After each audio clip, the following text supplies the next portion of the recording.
Welcome, everybody. Thank you for joining us at the celebration of our graduation, their accomplishments on this very unusual year. All of you should be very proud to have survived and to know that forevermore you will be touched by the suffering and the deaths that you saw while your early clinical experiences were taking place. We welcome you and your loved ones, the few that are here, and all of the people who are on some kind of connection out there in the world watching us. Let me introduce the very few small platform today. President Stuart Rabinowitz, Provost Herman Berlitta, Mr. Michael Dowling, Vice Dean David Battinelli, Dr. Betty Diamond, and Dr. Ellen Perlman. And to the family members, we apologize for the oddness of this year and the odd way that you're spread out across this sports arena, but we are certainly happy to have a graduation in person, and thank you for being here.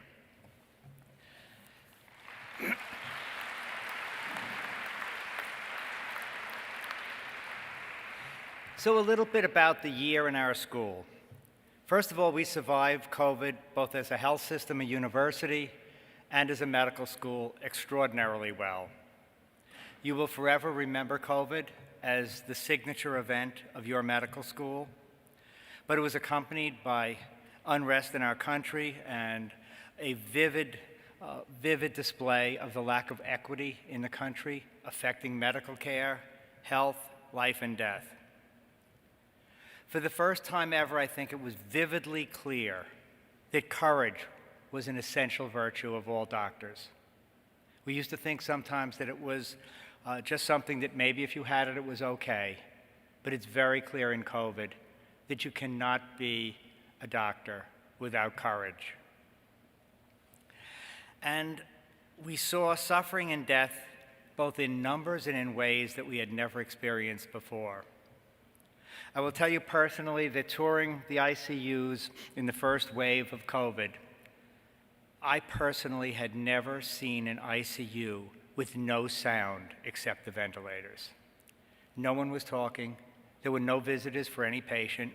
Every patient was flipped over on his or her stomach, prone, sedated completely to unconsciousness, and there was absolutely no human sounds as people just lie there, and in that first wave, 90% of those patients died.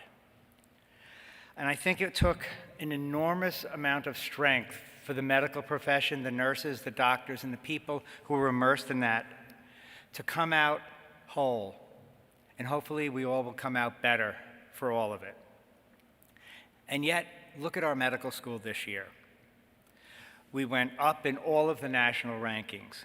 We were given the honor of being one of the 2 most diverse medical schools in the state of New York and one of the leading diversity institutions in the country. And we just found out this week that Northwell Health was named as the #1 diverse corporation in the United States.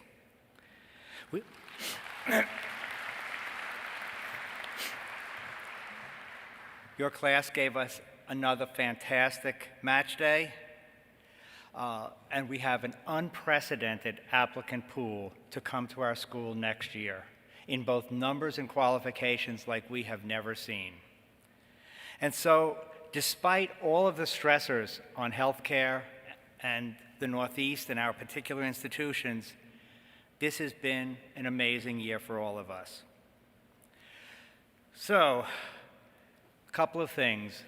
In your programs is a list of the traditional awards that we gave out on award day, but we didn't have award day today because we limit the number of in-person breaches in the COVID protocol. We will announce when the people are called up for their diploma that they were indeed the winners of the specific awards. But I just wanted to point out to you that one way of finding out whether you won anything or not is to look at the program. The awards are departmental awards and school awards. The school awards this year, we have a new leadership award, which was funded, and then, of course, the Branson Sparks Humanism Award. And for those of you who don't know, I'll just continue to remind everyone, Branson Sparks was a member of the first-year class. And He died of a malignancy, barely completing his second year of medical school. And his parents and his classmates, in honor of him, funded this award because Branson was a unique and special individual. And all of his classmates recognized that. And they wanted his humanism, both through his classwork, his collegiality, and his terminal illness, to be celebrated by the people who win the Humanism Award at graduation. Everybody should look and see that people are wearing medals and cords. These things symbolize all kinds of different things. Blue ribbon is distinction in research. Gold is for the Gold Humanism Society. Green and gold for Alpha Omega Alpha, the Medical Honor Society. Blue and gold for departmental awards. Black and silver for certificates of special proficiency, such as ultrasound, and blue for medical Spanish. Black and gold for the CLAR Leadership Awards for that Developmental and Innovation Management Program. And the pins are associated with many professional and student medical organizations, and you can look in the program, but many of the students are wearing multiple pins. In addition, we did not get the chance to honor our Teachers of the Year this year. So I want to commend your class because I think it shows incredible good taste in who you nominated for these awards. So it should come as no surprise to anyone that Dr. David Elkowitz was named by your class the winner of the first 100 Weeks Teacher of the Year.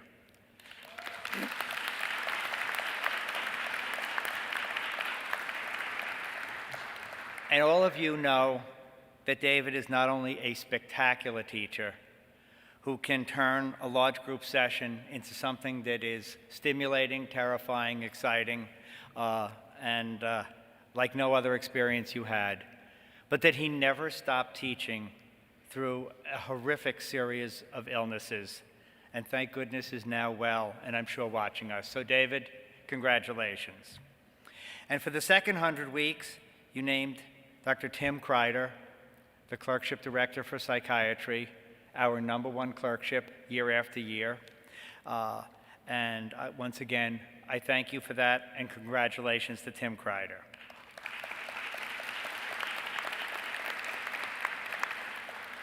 I now ask you to please rise as we begin our 7th graduation ceremony of the Donald and Barbara Zucker School of Medicine at Hofstra Northwell with a recorded invocation from Rabbi Axelrod, chaplain, Long Island Jewish Medical Center. Almighty God, known by many names, heard in many voices, we invoke your presence with us this day. Today, we celebrate the accomplishments of those who received diplomas, their instructors, mentors, and family, all those who supported them so that they may achieve the goal of becoming a physician. Of those who begin new chapters in their lives, we invoke your blessing upon them. May you give them direction, strength, and acumen to heal their patients, find new ways to alleviate suffering, and discover the cures and prevention of the illnesses that we face today and that have not yet been eradicated or even controlled. Make each mindful, we pray, of what they have accomplished. You have chosen them to be among the special people who have the Herculean task to give hope and help those who are suffering return to a normal existence. Bless the instructors who have given of themselves in ways that will only be understood with the passage of time. Families have sacrificed much, friends who learned from them and taught them as only peers can. We ask special blessing to those who administer our institution. We pray for the security of our nation, for the safety of those who defend freedom, whoever and wherever they are. Make us ever mindful of those whose shoulders we stand, as well as those who follow in our path. Even as we celebrate accomplishment and transition, may we continue to seek wisdom. Hear our prayer, and we all say, Amen. Amen. And now please remain standing as Shruti Cody, one of our graduates, leads us in the singing of our national anthem. Oh, say, can you see by the dawn's early light what so proudly we hailed by the twilight's last gleaming, whose broad stripes and bright stars through the perilous night o'er the ramparts we watched were so gallantly streaming, and the rocket's red glare, the bombs bursting in air, gave proof to the night that our flag was still there. Oh, say does that star-spangled banner yet wave o'er the land of the free and the home of the brave?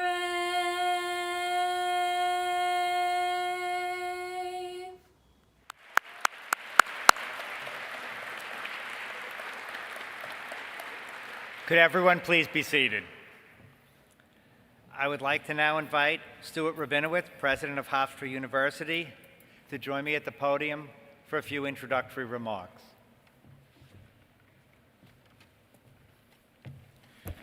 Thank you, Dr. Smith.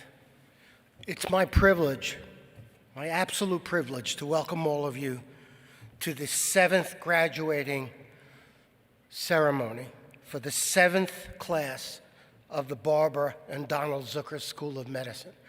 I welcome all of you who are here, all of the graduates and all of your family and friends, and I welcome everyone who's viewing this virtually, including, I am told, a special acknowledgement to Barbara and Donald Zucker. This ceremony, as strange as this arena may look to me, it actually looks like one of our basketball games with not heavy attendance, but this is a remarkable occasion.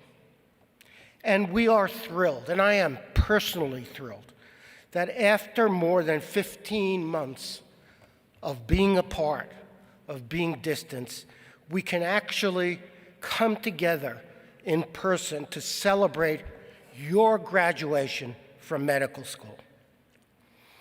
If this pandemic has taught us everything, and unfortunately has taught us a lot, it has served as a reminder of the heroism, as Dean Smith talked about, the courage and the heroism of those who served others and serve others through healing. You are entering the field of medicine at a critical time when the need for competent and compassionate care has never been as important or more important. And this celebration itself, our being able to be here in person, is a tribute to the scientists and doctors who have steered us through the storms of the past year and help us get to this point, to a point where perhaps we can see, perhaps barely, but we can see the beginnings of a return to what we've known as normal. So we are fortunate to be here together, even masked. It looks like we all robbed the bank. We're fortunate to be here this afternoon to celebrate the accomplishments and the hard work of you, our remarkable graduates, and the sacrifices that have been made on your behalf by your family and friends. The end of this academic year marks my 51st year in higher education and here at Hofstra University, and indeed my final year as the president of Hofstra. I have had the privilege of seeing 6 classes before you go through the rigors of the Zucker School of Medicine from start to finish, from becoming EMTs to matching with some of the best healthcare and hospitals in the entire world. And I say this because medical school commencements are particularly meaningful to me. I love all commencements, but the medical school commencements are very, very meaningful. First, because this dynamic and successful medical school started as a unique partnership between Hofstra University and Northwell Health during my tenure as president. Many, many people at the time said it couldn't be done. But Michael Dowling and I have had the honor and privilege of watching this medical school grow from an idea to a plan to a building, and then to all the people that make a school come alive: the students, the faculty, the physicians. Secondly, this is very meaningful to me because my own daughter is a physician, and I feel that I actually lived through her years of medical school with her, and therefore I absolutely paid for them too, but I felt I lived with them. And I know firsthand from my experience with my own daughter about how hard each of you has worked to get to this day. And frankly, I am in awe of what you've accomplished. I am in awe of your success, and I am tremendously proud of you. The class of 2021 has matched with the best and most prominent hospitals in the nation. That is so astonishing for a medical school which is only graduating its 7th class. The only thing I walk around proudly displaying more often than that piece of paper which lists all your residency matches, and I will show it to strangers or anybody I bump into. The only thing I display more are my iPhone pictures of Jack Benjamin Rabinowitz, my 4.5-year-old grandson. Like you, a child prodigy, without a doubt. By the way, his career path in medicine is all mapped out for him, so he doesn't have to worry. More generally, I want to tell you how much I admire the career you've chosen. You've chosen a life's work of healing and relieving human suffering and serving others. To be a great physician, you know, requires intelligence, tenacity, dedication and hard work, and also empathy for your patients as human beings. And we all are confident that the members of the class of 2021 will be great physicians. So, contrary to the expectations of some of you, I'm not going to use your graduation as an occasion to give you career advice. I do have actually an encyclopedic knowledge of diseases and their symptoms. But I didn't acquire that as a medical professional. I acquired that as a lifelong hypochondriac. So I'm not going to give you career advice, but the next speakers are so well qualified to do so that I'm happy to leave it to them. Indeed, I will close my remarks today as I have for the past 19 years as president of this great university. And that is, I want to wish every one of our graduates well. I wish each of you all the success you think you need and all that your talent and your hard work earned for you. I wish you the perspective to forgive yourself and learn from the mistakes, because mistakes are inevitable.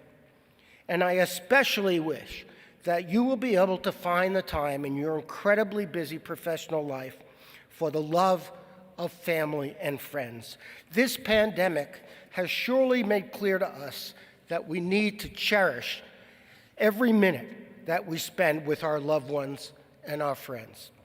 The School of Medicine class of 2021 leaves here with our admiration and our affection. We hope you will maintain your ties to your classmates and, of course, to your alma mater. And from this day forward, your accomplishments will always be the most important driver of the value of our education. The university and the health system will always welcome you back home. On behalf of the faculty, the administration, and the staff of the School of Medicine, I extend to each of you our heartiest congratulations and our warmest wishes for success and happiness. Thank you.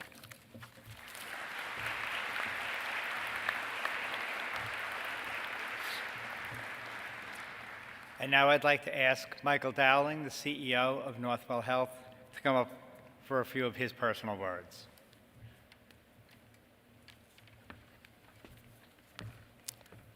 Thank you very, very much. And first of all, let me say special congratulations to everybody. As has been said, what you have accomplished is absolutely extraordinary.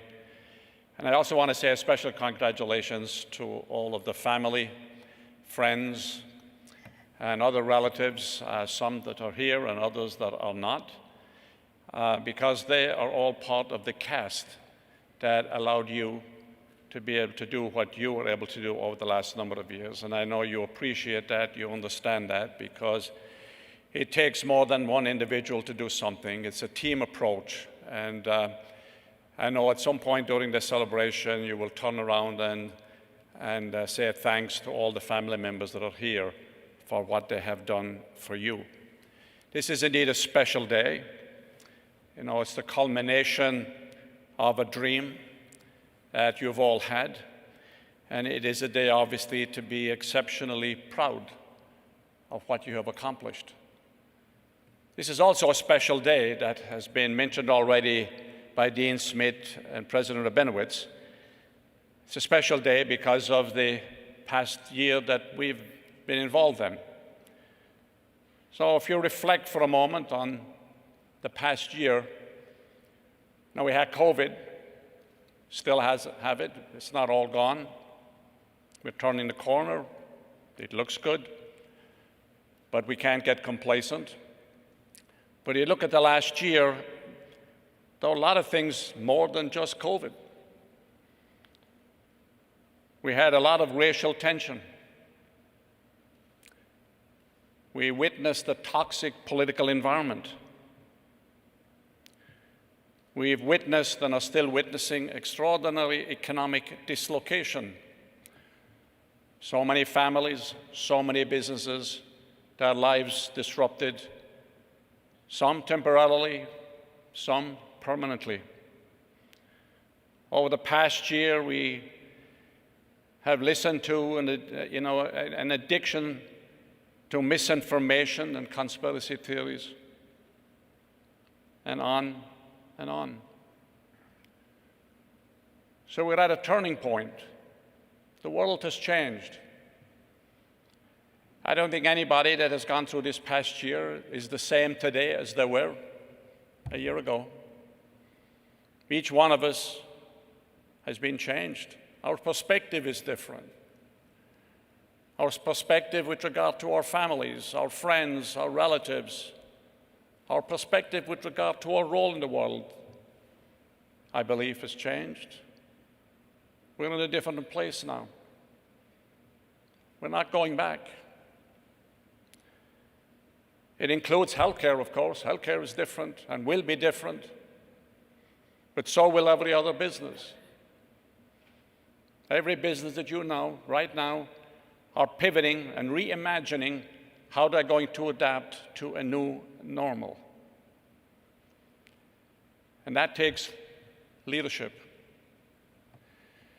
And you are the leaders of the future.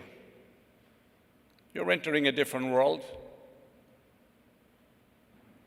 but you're entering a world of extraordinary opportunity. Challenge, yes, but you always convert challenge into opportunity. You also have a responsibility that is large. People look up to you, your physicians. People trust you. People listen to you. People take your advice. People go to you for help. You have influence not only in the medical field, but you have influence in the community at large. So the question as you pursue your education and you move into roles and leadership over time to ask yourself, what is my role in medicine to change it, to make it better? Because we've all observed during COVID the disproportionate effect that COVID had on certain populations, certain communities. These are all issues we need to address. We can't be satisfied with the great work that we did. We have to be focused on the work that we need to do going forward. But you also have a responsibility in the community at large. So I would just say in closing to you, first of all, again, congratulations.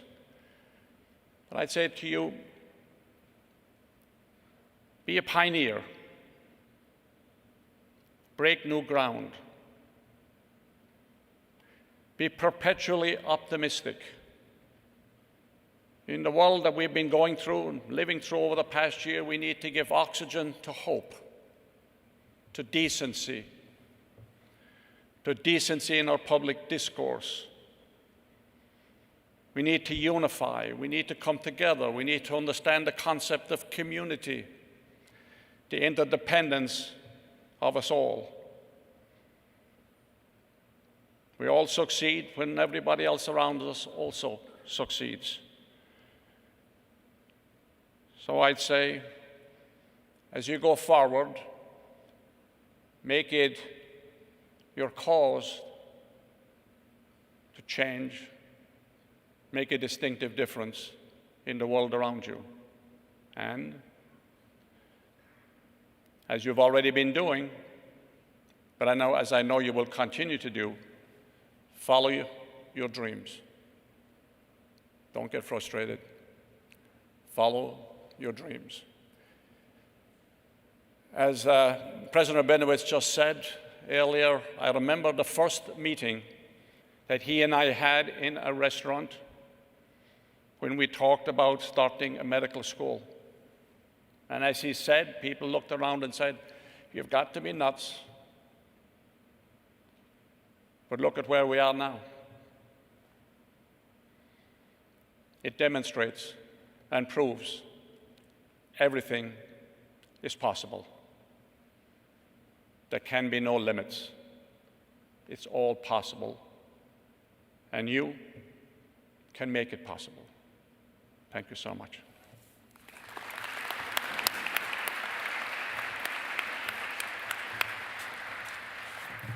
Thanks, Mike. And now, could you please welcome to the stage the member of your class that you nominated to be the class speaker, Michael CATALANO.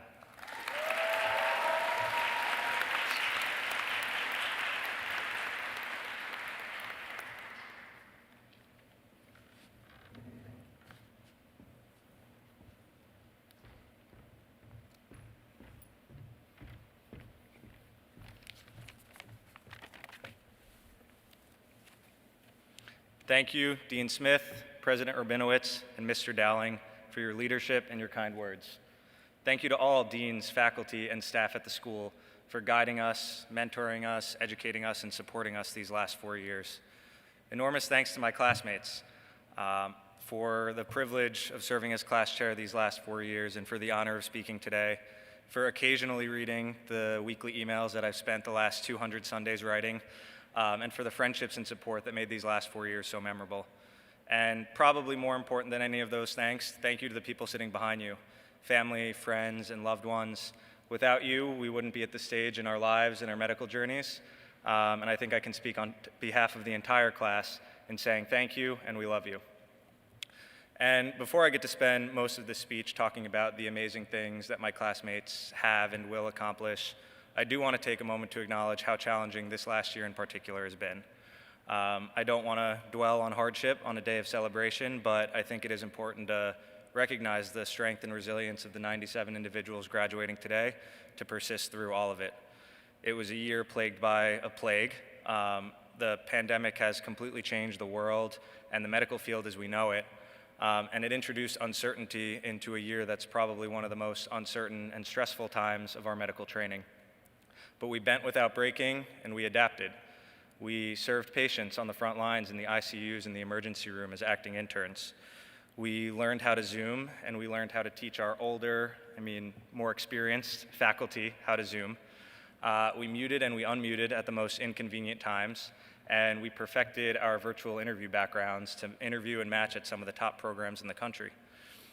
This was also a year plagued by overwhelming political tension and seemingly constant displays of racial injustice, not just blatantly through violence against Black, brown, and Asian individuals, but structurally within the field that we're dedicating so much of ourselves to, and never more evident than seeing the disparities in COVID-19 outcomes. This injustice is as old as our history books, but it certainly received a new spotlight this past year, and it definitely wasn't easy to face. And I know that I'm saying this from a place of immense privilege, and I cannot begin to imagine the challenge that it was for my friends and my classmates and my mentors who have faced racial, ethnic, religious, or sexual prejudice in their own lives and their own medical journeys to not only persist through the challenges of medical school, as well as the new challenges spawned by the pandemic, but to take on the additional work of educating me and educating others, sharing their experiences, and enacting change in the school permanently through changes to our curriculum and to the education of future medical leaders. And while this year was more challenging than most, the last 4 years have been hard. They've required a tremendous amount of resilience and strength. There were highs, but there were also lows and bumps in the road. I'm sure everyone in this room has lost food from one of the fridges, whether it was from the infamous fridge thief of 2018 or one of class council's ruthless fridge cleaning sessions. There were many, many reply-all email blunders, and oh, was there some Patagonia drama. Some of the learning came easy, and other days we were ready to curse the self-directed curriculum and just wanted someone to tell us what the heck we needed to know. Some exams went well, and others left us disappointed. Life also happened. Families grew larger with puppies and weddings and babies, and people also lost loved ones who would be here today cheering us on. And in those moments of hardship, the class came together in love and support, and we persisted through it all. There were also some great memories along the road. For those of you who don't know, these 97 now doctors first got to know each other over open bars at a Times Square bowling alley and a Long Island Children's Museum. We shared the comfort and confusion of Mark greeting us each by name as we walked in on day one of orientation. We survived CPR, and then we realized that surviving BI was even more daunting. We appreciated Dr. Lucido and Dr. B's banter, making biochemistry and cell biology a little more palatable. We absorbed Dr. Miller's infectious energy for reproductive biology. We tried to emulate Dr. Wiener's kindness, and many of us awkwardly ultrasounded Dr. Rennie when the standardized patients were late to homeostasis exams. We made it through those 2 years. We grinded through ISP. We took trips around the country and the world, and then we came back just to be swallowed by the clinical responsibilities of third year. We got lost together, looking for the LIJ locker room in the North Shore Lounge. We appreciated the comfort that a head nod, a fist bump, or a smile from a classmate could provide during rounds. We literally never knew what to do with our hands or bodies in the OR. And of course, on a daily basis, we mispronounced everything because self-directed learning means we taught ourselves the wrong pronunciation. We were resilient through it all, through the highs and the lows, and we'll need to tap into that more than ever as we take this next step and start residency. The weight of the decisions we make will be greater than ever before, and there will be more asked of us than ever before. Patients will come to us with their greatest fears and their vulnerabilities, and people will trust us often more than we think that they should.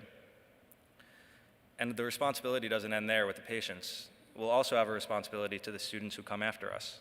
I'm sure everyone in this room has worked with that resident or that attending who either through being a great role model or a teacher or just great to be around has briefly made you want to change paths and start a different field. That will be us next year, scattering to different institutions, but working with students who have questions and concerns about the struggle that we know oh so well. And the responsibility doesn't end at the four walls of the hospital. Like the speakers before me have mentioned, our role in the community will change as well. Dean Smith even told us this during White Coat ceremony, that when you take on the role of physician, the way people look to you will change. And now for some of us, physician will be the primary part of our identity, and for others it'll be a smaller part. But regardless, for the people who know, they'll look to you in a different light. And whether it's looking at your neighbor's rash reluctantly or providing you requested insight into a social or political manner, the way people look to you will change. You'll be a role model in the hospital, and you'll be a role model in the community. And I know everyone in this room is ready for that. Of course, I've seen you all role-play clinical scenarios and empathize like Dr. Wiener. We've taken care of patients together, and I've seen the passion with which you pursue the things you care about in medicine and outside of medicine, from volunteering efforts to wellness. And more importantly than all that, I experienced it firsthand. When I went through the hardest time of my life, losing my little cousin Ryan during second year, you all were there for me. The outpouring of love and support from the class to me and to my family was so genuine and so helpful, and it's so reassuring to know that your patients will receive that same love and support. And while all of these responsibilities that I've described will be a heavy burden to carry, there's one more that should take priority over all of that, and that's the responsibility to yourselves and to care for yourselves. At a recent virtual conference, a cardiac surgeon asked a room full of medical students, what is the most important organ that the heart supplies? Answers of the brain and the lungs and the kidneys came in, all deemed incorrect. The answer was itself. In order to conduct the heart's selfless activity of providing oxygen and nutrients and life to the rest of the body, it must selfishly prioritize itself first. And that will be us next year. In order to take care of the patients and do the work that's asked of us, that'll be more than we've ever had to deal with before, we need to take care of ourselves first. I've been inspired by the way that you all are able to do that. And in times where I've gotten lost in the books, looking around to all of you and seeing the way with which you pursue your hobbies and your passions and your talents has been a really healthy and helpful reality check for myself. In this class, we have athletes, runners, bikers, hikers, climbers. We have musicians, singers, dancers, DJs, artists, photographers, gamers, chefs. The list could go on and on. We have veterans and those who are newly committing to serve in the military. Probably more impressive to me than all of that, we have people who are raising children and families. We have some interesting talents as well. We have Nicole, who can guess almost every baby photo in this class. We have Alex, who has a keen eye for memes and provided probably the only part of the weekly email that people actually scroll to. We have a Twitter superstar in Jeffers, who I'm really hoping retweets this so that I could experience his clout for a little while. All of this, like I said, has made a difference for me, seeing the way with which you pursued that, and I encourage you to continue making that all a priority. And before I conclude, I want to make two shout-outs to two very special individuals who I think epitomize all that I've just talked about and who have been a role model for me, and I think a role model for many others in the class over the last few years.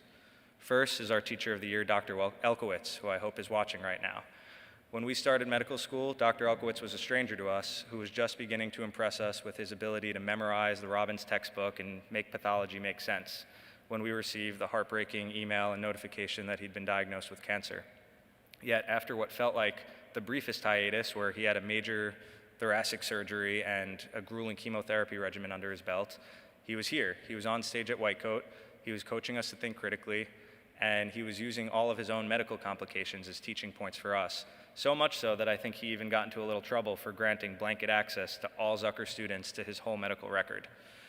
That just shows how dedicated he was to our education. And if doing that all once wasn't enough, he went and had to kick cancer's butt a second time. So Dr. Elkowitz, thank you, and we love you. And second is our dear friend Anthony, who I'm very glad made it here today. When courses and classrooms change, one constant is always Anthony's infectious energy and his infectious smile. And Anthony, you displayed the most incredible strength and vulnerability in sharing your own battle with us, and somehow managed to be such a great cheerleader for all of us from the sidelines. And so as you take this final lap around medical school, 4th year, we'll be cheering for you, and thank you too, and we love you.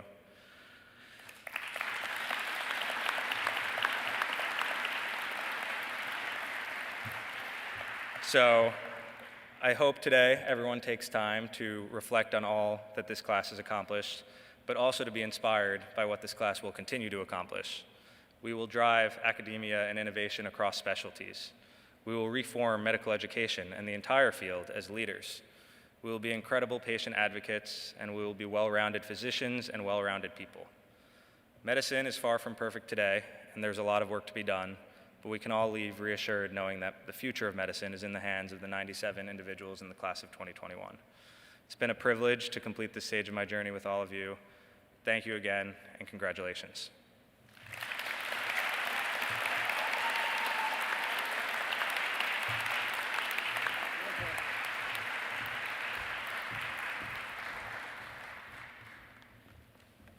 Thank you, Michael. That was great. And now we get to the legal part of this. It's called graduating you. The conferring of degrees, the passing out of diplomas. And so let me ask President Rabinowitz to step forward. Will the candidates for the degree of Doctor of Philosophy please rise? President Rabinowitz, I have the honor now to present to you the students who have satisfied all the requirements for the degree Doctor of Philosophy in the Donald and Barbara Zucker School of Medicine at Hofstra Northwell. We need the MD PhDs up too. The MD Yes. PhDs need to rest. Yes. In addition, this includes those people who are receiving the PhD with their MD degree. President Rubinowitz? Yes.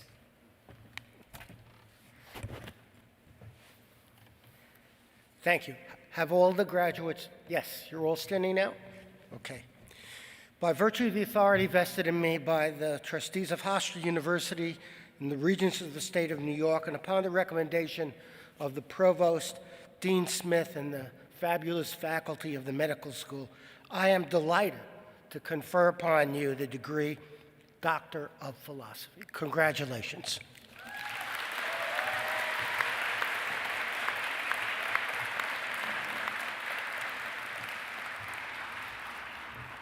Dr. Betty Diamond, Program Director of the PhD and MD PhD programs, will now honor the PhD graduates by name and project, but in deference to this year, those receiving both the MD and PhD degrees will come to the stage to collect their PhD diploma when their name is called for the MD diploma.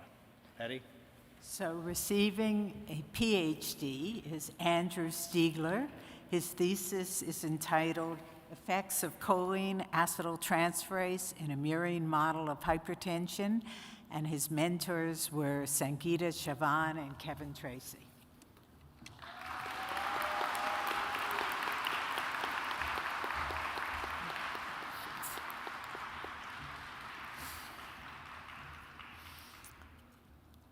And receiving a PhD along with an MD this year is Adriana Chater Gata Garcia. Her thesis was entitled Sex Chromosomes and Gonadal Hormones, Genesis and Rescue of Autism Spectrum Disorder-like Phenotypes in Mouse Models, and I was her mentor, and she'll receive her degree later. And Jimmy Hom, whose thesis is entitled RPS 19 Haploinsufficiencies Causes Severe Skeletal Defects in Mouse Models of Diamond Blackfan Anemia, and his mentor was Leo Blanc.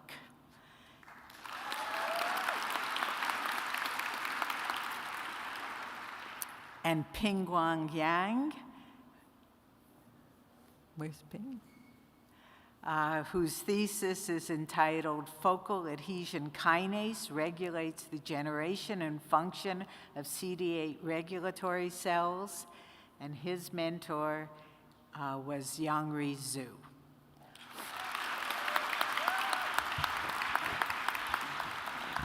So if all of you receiving the PhD will rise, and all others with PhDs, all MD graduates with distinction in research, and all researchers will also rise.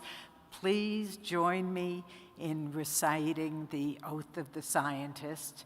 The oath is on the second to last page of your program. So all MDs receiving distinction in research, please also rise and recite with me. By accepting my Doctor of Philosophy degree, I earnestly assert I will apply my scientific skills and principles to benefit society. I will continue to practice and support a scientific process that is based on logic, intellectual rigor, personal integrity, and an uncompromising respect for truth. I will treat my colleagues' work with respect and objectivity and be a collaborator within the scientific community, sharing knowledge and resources resulting from my research. I will teach these scientific principles to my students. I will seek to increase public understanding of the principles of science and its humanitarian goals. We know how important that is from this year. These things I do promise. Congratulations.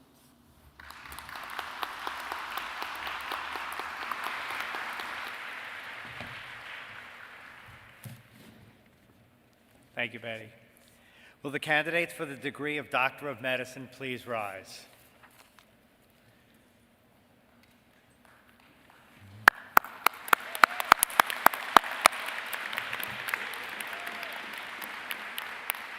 President Rabinowitz, I have the honor now to present to you those students who have satisfied all the requirements for the degree Doctor of Medicine in the Donald and Barbara Zucker School of Medicine at Hofstra Northwell, and I am pleased to join with the faculty in recommending that you confer the degree Doctor of Medicine upon these candidates.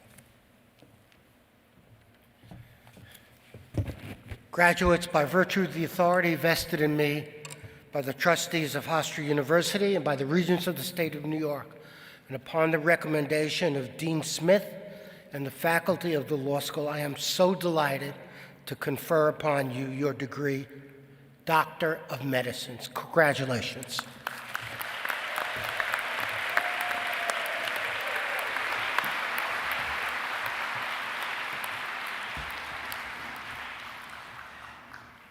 We ask that each of the graduates come to the stage to be introduced by Dr. Ellen Perlman, Associate Dean for Professionalism and Doctoring Skills, to receive their diplomas. Dr. Sarah J. Abrams.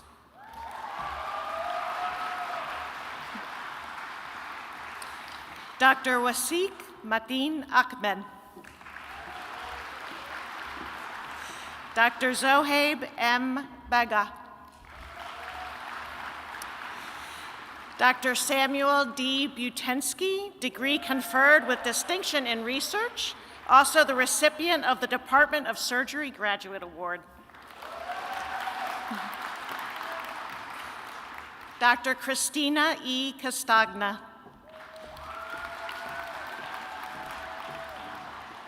Dr. Michael A. Catalano, degree conferred with distinction in research, recipient of the Student Leadership Award and the Department of Cardiovascular and Thoracic Surgery Department Award.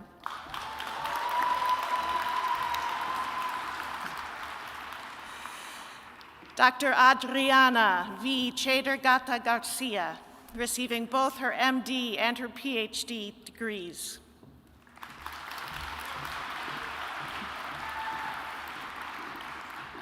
Dr. Kathleen T. Cheng.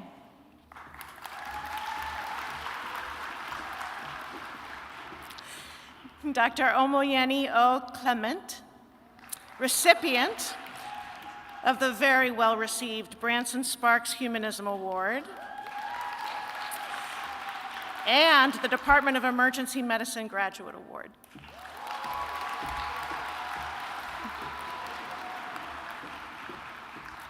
Dr. Erica Dayan COHN, the recipient of the Department of Medicine Graduate Award. Dr. Tamar Ariella Levy-Daco.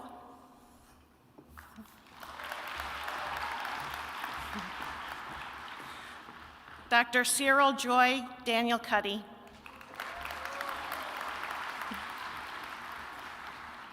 Dr. Christy David Ramphal.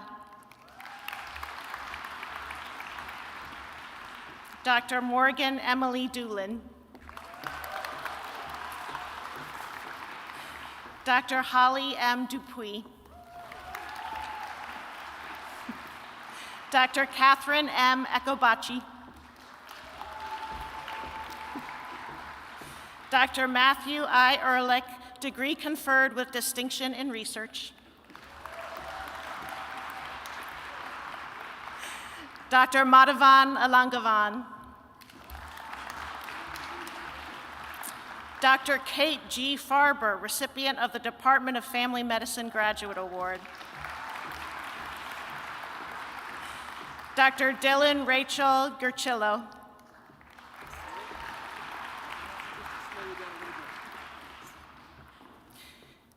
Dr. Grace K. Ha, degree conferred with distinction in research.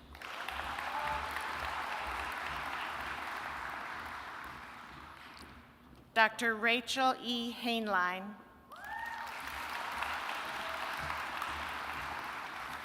Dr. Jimmy Hom, receiving both his MD and PhD degrees.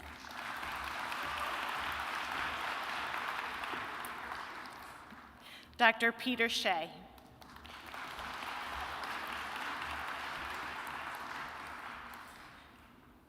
Dr. Wei Cheng Huang.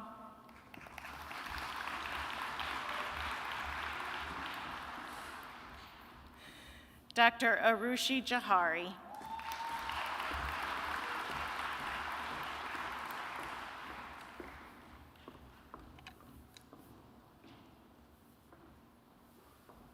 Dr. Sharon Klein, degree conferred with distinction in research.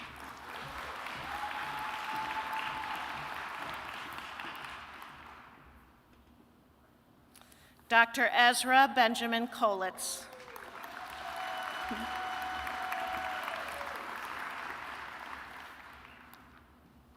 Dr. Danielle Llanos.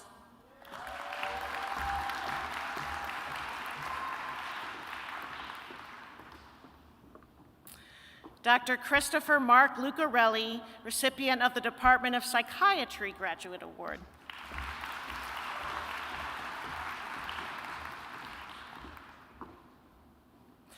Dr. Nanette L. Matos.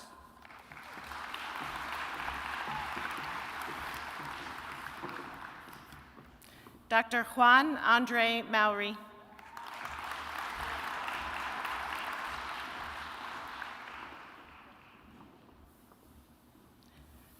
Dr. Spiros A. Mavropoulos.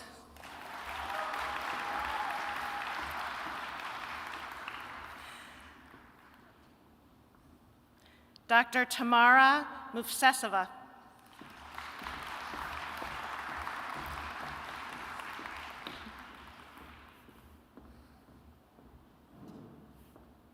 Dr. Brittany Elizabeth Nathan.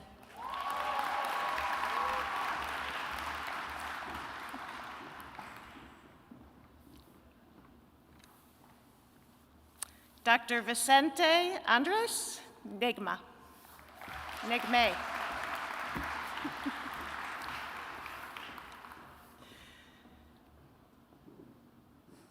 Dr. Eric V. Neufeld, degree conferred with distinction in research.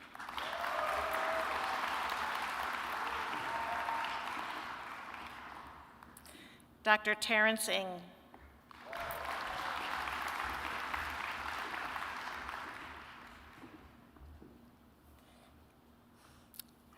Dr. Tommy H. Wynn, degree conferred with distinction in research.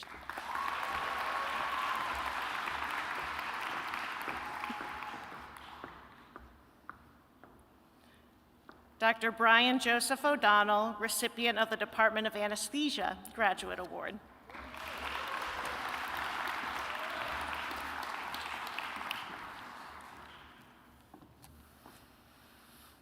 Dr. Janae Esadet Parrish, recipient of the Department of Physical Medicine and Rehabilitation Graduate Award.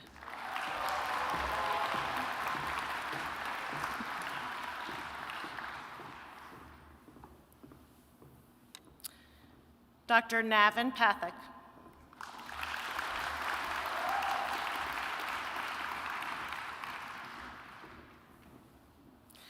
Dr. Robert Christopher Penna, degree conferred with distinction in research.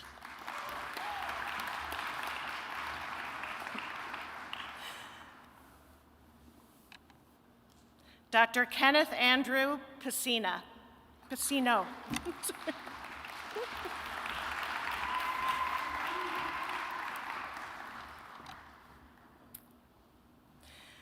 Dr. Nicole Marie Quattrochi.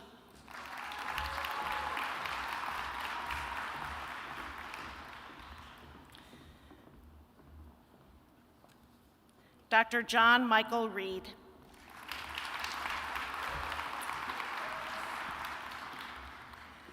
Dr. Timothy F. Reed.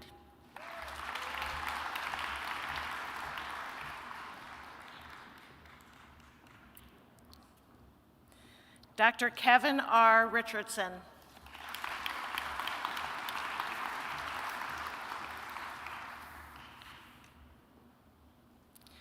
Dr. Melanie B. Rivera.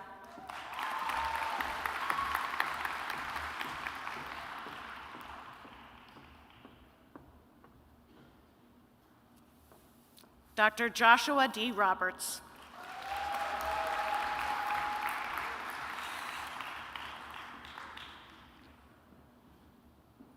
Dr. William L. Roberts.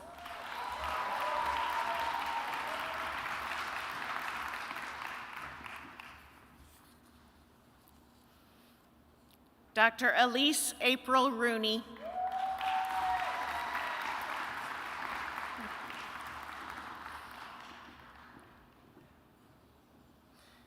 Dr. Daniel Porcelli Russo, Department of Otolaryngology Graduate Award.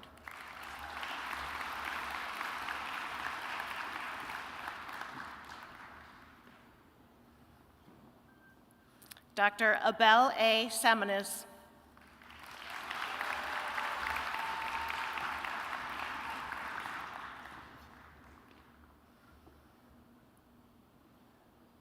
Dr. Tabia Leila Santos.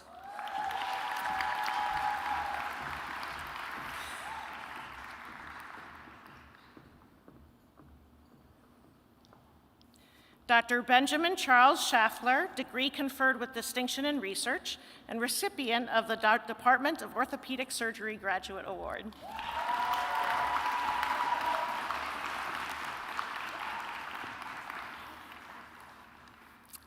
Dr. Clayford Mario Senra.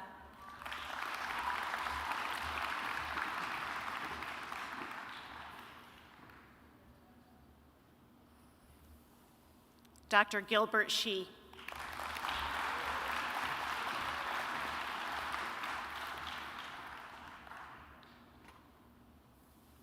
Dr. David Hunter Sloan.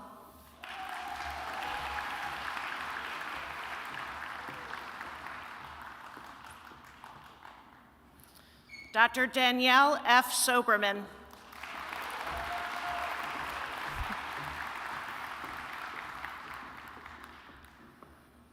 Dr. Rachel L. Salmanovich.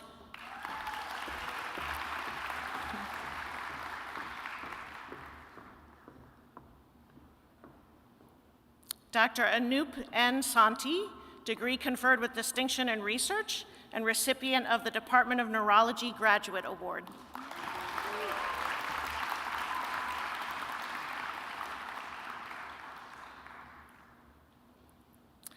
Dr. Marcel Raymond Souffron.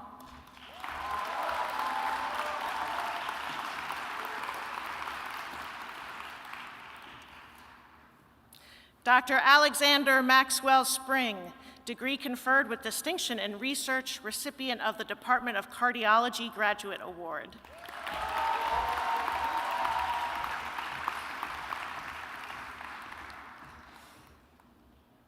Dr. Blaine Patrick Stannard, degree conferred with distinction in research.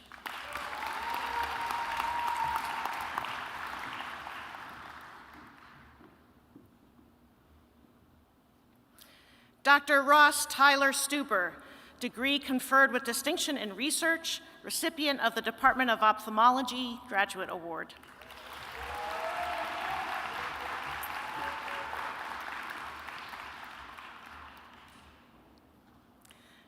Dr. Melissa E. Tabor.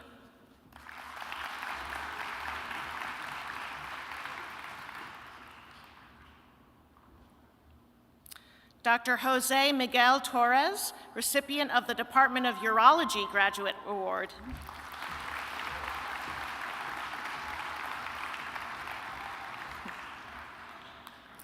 Dr. Mika Adi Uffenheimer.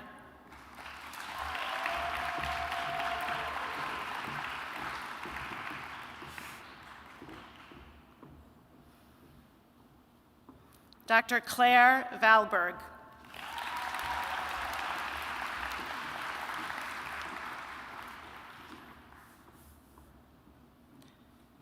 Dr. Juana T. Vargas.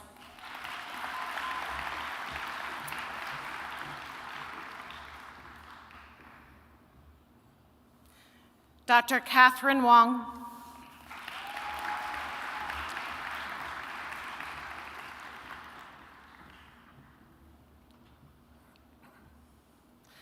Dr. Tiffany Lu Wang.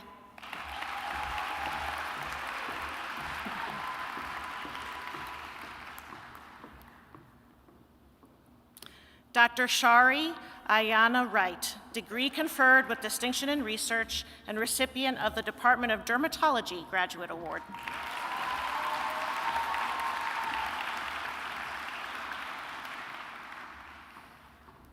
Dr. Grace Wu.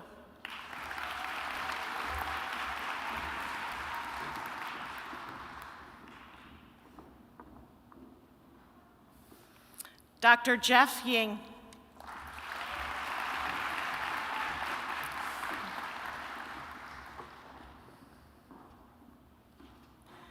Dr. Pingguang Yang, receiving both his MD and PhD degrees.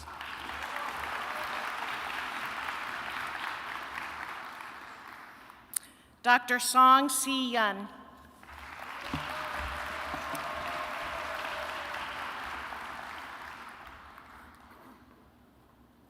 Dr. Karina Y. Zhang.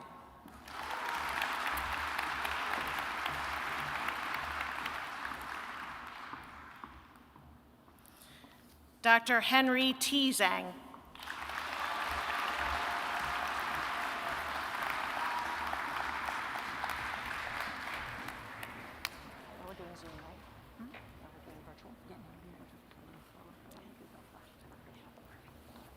And now joining us virtually,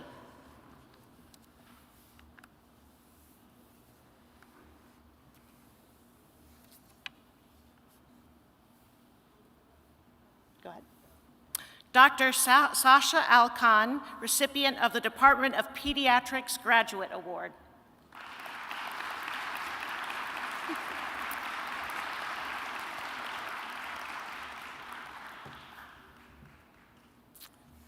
Dr. James A. Alsate, recipient of the Dean's Recognition Award.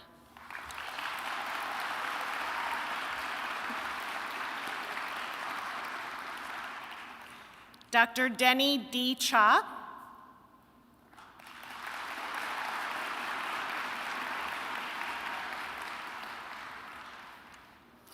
Dr. Cassandra A. Gross.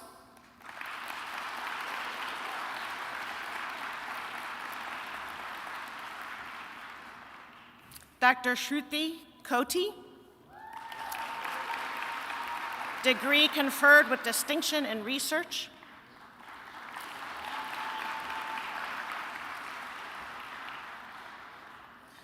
Dr. Sarah Liss Hertzberg, new baby.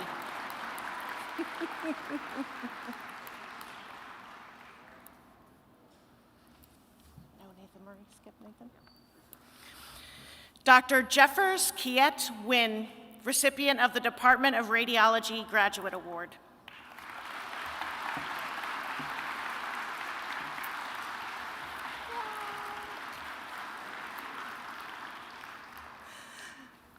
Dr. Sarah Wong, recipient of the Department of Obstetrics and Gynecology Graduate Award.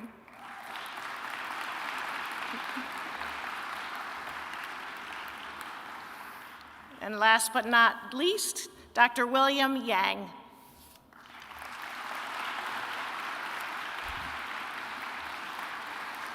Congratulations.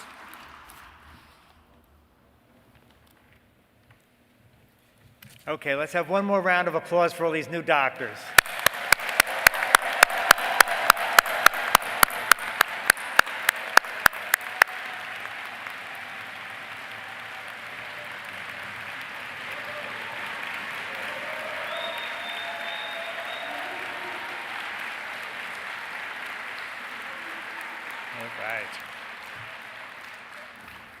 I will now ask Dr. David Battinelli to lead you in reciting an adaptation of the modern Hippocratic Oath, the same oath you took at your white coat ceremony, October 23rd, 2017. We invite all physicians in the room to rise and join the graduates in this tradition. You can find the oath on the last page of the program. Dave.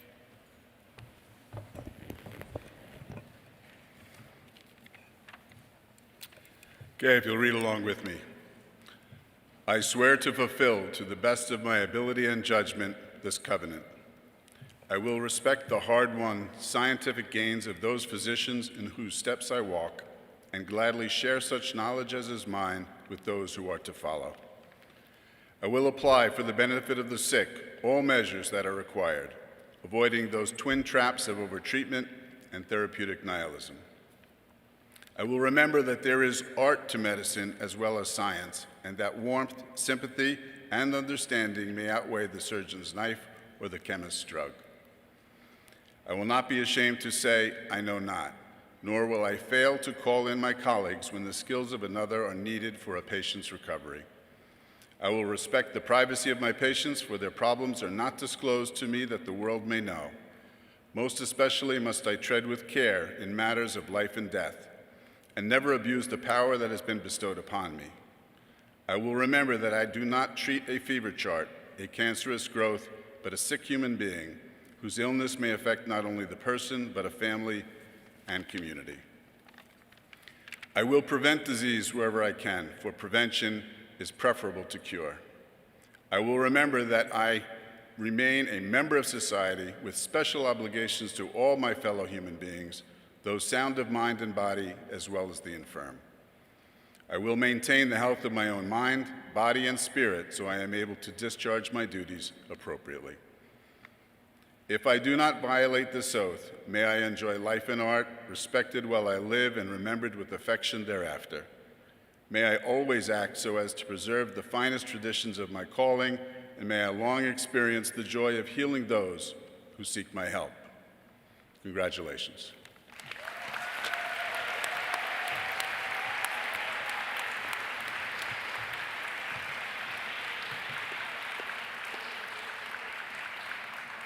Please be seated.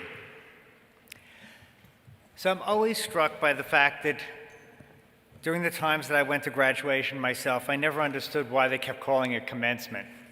I figured I should be celebrating my accomplishments, not looking forward to what was going to happen to me tomorrow. But there could be no graduation where more clearly it is a commencement than medical school. Because before today, you were a medical student struggling to become a doctor, and tomorrow you are a doctor struggling to figure out what that means. And of course, what that means is that you're still at the beginning of the learning curve of becoming a competent specialist or generalist in whatever field you're going into. But from now on, you only learn in the presence of patients and stimulated by their needs and the things that you don't know that you must learn. And so what does that mean? Well, first of all, it means you better be very comfortable saying, I don't know, out loud. Because without saying that, you'll pretend. And it's a little bit dangerous to pretend that you know something when we're dealing with real patients. In addition, the only real metric of how successful you are will be how your patients respond to your care. You can have colleagues who will pat you on the back because you remind them of them, but your patients will know whether you really care about them or whether you're just going through the motions. They may not know how talented you are, they may not know how smart you are, but they will always know how much you care. Take my word for it. And remember that as you approach patients. You're going to have all kinds of reasons to become cynical. You're going to be overworked. You're going to get tired. You're going to get stressed. You're going to look for the resilience that isn't there. You're going to realize that you started the day with a pocket full of empathy, and the empathy is all gone, and you still have hours more work to do.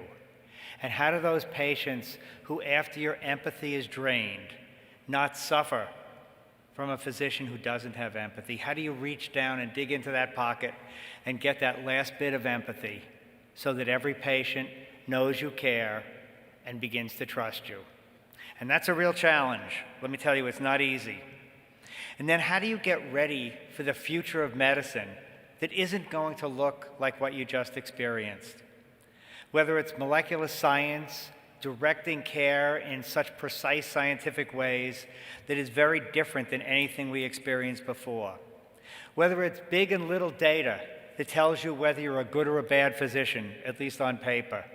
where we collect information about everyone, where computers are supposed to have artificial intelligence that will clearly be much more likely to recognize the odd and rare disease than the physician practicing in a common practice. What do we do about new technology? I lived in an era where I watched technology develop, but you're going to live in an era where you watch technology get clipped to the patient.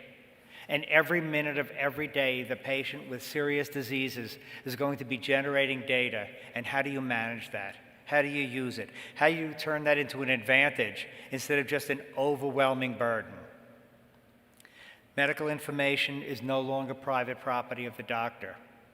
But unfortunately, the sources that many patients use are fraught with misinformation as much as correct information. And that's going to be a challenge of how to deal with that without disparaging the patient, keeping their trust while telling them what you believe is the correct answers to the questions that they posed to their computer, their next-door neighbor, their friend, their relative, and now to you, their doctor. These are big challenges, but they pale in comparison to what you saw happen this year. We figured out that this social determinants of health is not just an interesting public health way of looking at the world. It is a reality of unbelievable suffering, illness, and death in communities where the social infrastructure, the resources, are not equal to the other areas where people have those things. And no one is going to anymore say that dealing with the social determinants of health is just the government job or the public health job. They're going to say it's your job because it is so obvious that it's going to influence the health and the likelihood of recovery of every one of your patients. And that's going to be something that you're going to have to think through and learn with others how to actually take on that role, how to have a cadre of consultants who can be consulted for helping with the social determinants of health, not just the super specialties of medicine. Because if we don't do that, we're never going to solve good health for the whole country. And no one, if you're going to be a scientist or a clinical scientist or a clinical trialist, no one will ever again let you do trials that are not inclusive of the diversity of this country. Because in trials that do not include diversity, we just make fatal mistakes to the efficacy of new therapeutics. So this is a new world, and it's going to be really, really important that you learn how to function in it at a level of excellence that you feel satisfies you and your patients. So the first thing I want to say, and the last thing, is hang on to the altruism that got you to medical school. Remember that it is always a privilege, even when it seems like the most fatiguing job you ever said yes to. It is a privilege to have people trust you when they're at their most vulnerable. So hanging on to that altruism, I'm going to read you one of my favorite poems, and if you've been at previous graduations, you know that I particularly like William Stafford's poem, The Way It Is. William Stafford was the poet laureate in the United States for a number of years. He wrote 2,000 poems that were published. He wrote every morning of his adult life, and 26 days before he died, he wrote this poem. But I think it has special relevance to people who arrive altruistic to medical school and how to preserve it. There's a thread you follow. It goes among things that change, but it doesn't change. People wonder about what you are pursuing. You have to explain about the thread, but it's hard for others to see. While you hold on to it, you can't get lost. Tragedies happen, people get hurt or die, and you suffer and get old. Nothing you can do can stop time's unfolding. You can never let go of the thread. And that is my wish for you, that you never let go of the thread that brought you to medicine, and that your life will be as fulfilled as it should be, having the privilege to take care of patients at their most vulnerable. And so I'll leave you with that thought and congratulate you again.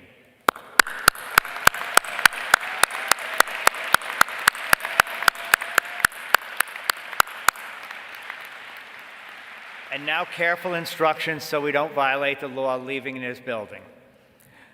We will now escort the graduates outside so that they can meet the family members and friends to celebrate. We ask that you, the people up in the seats, don't sit there waiting for a basketball game, because it's not going to happen. You will see the doors open at the top of each section, and just follow the ushers and you'll be escorted out of the building safely, keeping your distance, and congratulations to you, the class of 2021 Zucker School of Medicine.